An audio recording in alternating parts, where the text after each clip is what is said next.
Hi there, welcome to Long Distance Review, and on this week's episode I'm going to look at the new EP from Kennyhoopla and Travis Barker entitled Survivors Guilt The Mixtape. Now, for those of you who don't know who Kennyhoopla is, he's first came to prominence really around 2016 when he released his debut EP entitled Beneath the Willow Tree. This was all through sort of Soundcloud. He became more prominent, I guess.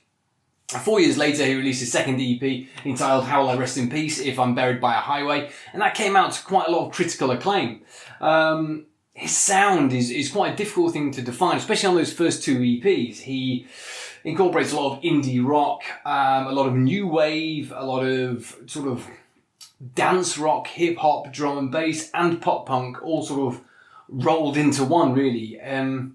Those first two EPs I always describe as having a sort of dreamlike atmosphere to it, and which I always really enjoyed. It incorporated elements of almost soul elements, but with a real modern swagger that he brought into it.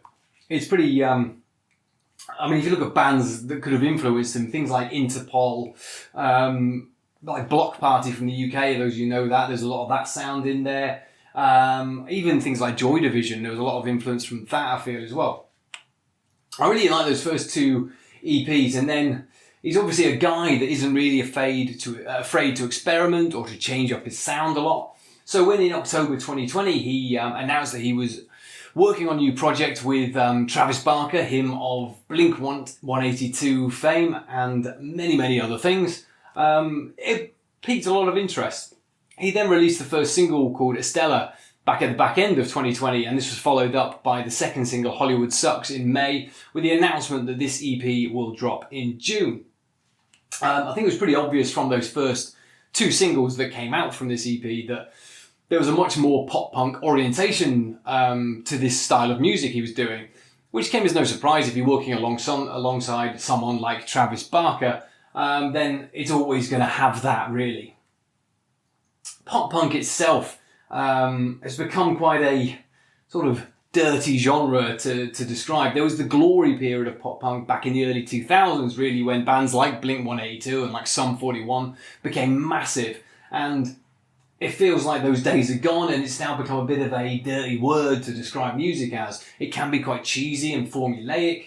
It can be quite throwaway feel as well. But thankfully, this EP, and especially Kenny himself, seems to have done exactly what the genre needed to be done to it. This EP is bursting with enthusiasm and ideas that the genre really needed. It needed an injection of something. Opening song, Silence Is Also an Answer, is a really good example of how Kenny can utilise synths and layered vocals alongside the more standard pop-punk type work to create a much more atmospheric song. It reminds me, that song really kind of reminds me of the Blink-182. It's very hard not to compare Blink-182 to this because there is a lot of that in there, but I'll do my best not to always refer back to them. But that song itself does remind me of the self-titled Blink-182 album, where they incorporated elements of sort of new wave and goth, and did it to really good effect, I thought. Travis does feel like a very good fit with Kennyhoopla. It doesn't feel like he's here to pick up a payslip, which sometimes Travis Barker has been guilty of before, but this feels like he's really, I don't know if he's found Kennyhoopla or he found him as a talent and thought, I want to bring this guy along, or it was just a perfect fit and they both work together. But it feels like there's a lot of Travis Barker influence on this album, and it isn't just, this is my music, I've roped in Travis Barker to do the drumming.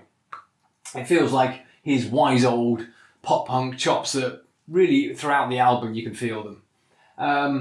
It's hard, like I say, not to compare everything to Blink-182 because there is a lot of instrumentation on here that sounds like Blink-182. But what Kenny does is he brings the songs forward, he pulls these songs forward into 2021 with his sort of unique vocals and his unique ideas, and he drags Travis's signature drumming right up into the modern world, I feel. And the first song that they released, Estella, is probably the most perfect 2 minutes of pop punk you're going to hear in the last couple of years. And I feel like if there is this new wave or new generation of pop punk artists coming through, that this is a song that could easily spearhead that.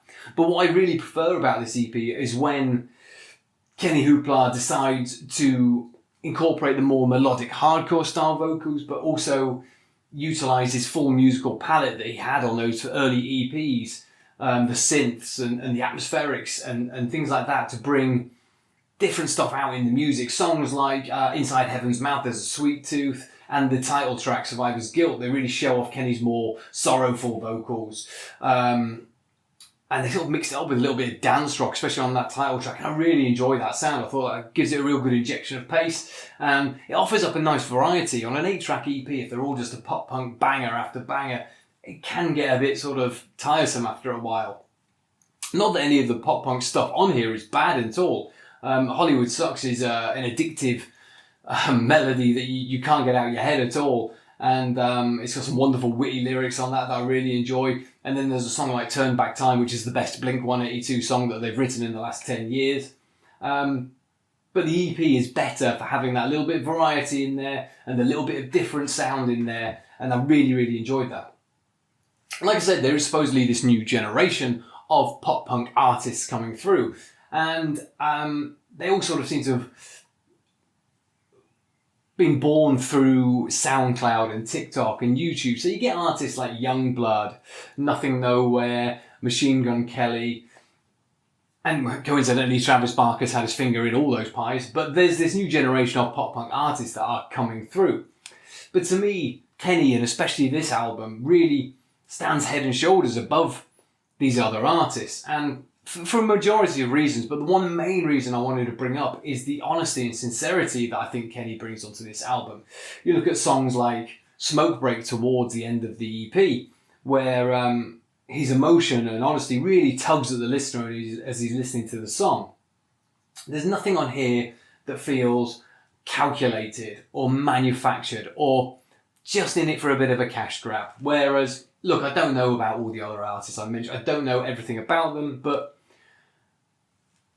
Machine Gun Kelly, for an example, I don't feel like he's ventured into the world of pop punk from a heart place, where he hasn't done it because he grew up loving that stuff. Maybe I'm wrong, I don't know, but I don't think you'd find Kennyhoopla dancing on a record executive's table at a board meeting as some sort of staged clip for likes, like Machine Gun Kelly did. I just don't think he's that type of guy. Down, shut up! Say down, shut up! Say down, shut up! Anyway, if you've got any interest in early 2000s pop punk, or even just punk in general, or if you're a Kennyhoopla fan already, brilliant, welcome. You should really check this out if you've got an interest in punk. It's a really, really good EP. What it's managed to do is drag a genre that is out of the wilderness and out of nostalgia and sort of bring it into a relevance, into 2021 relevance. I really like this EP and I'm really excited to see where Kennyhoopla can go in future, whether he continues working with Travis or not. But this has worked really, really well. It's a great EP.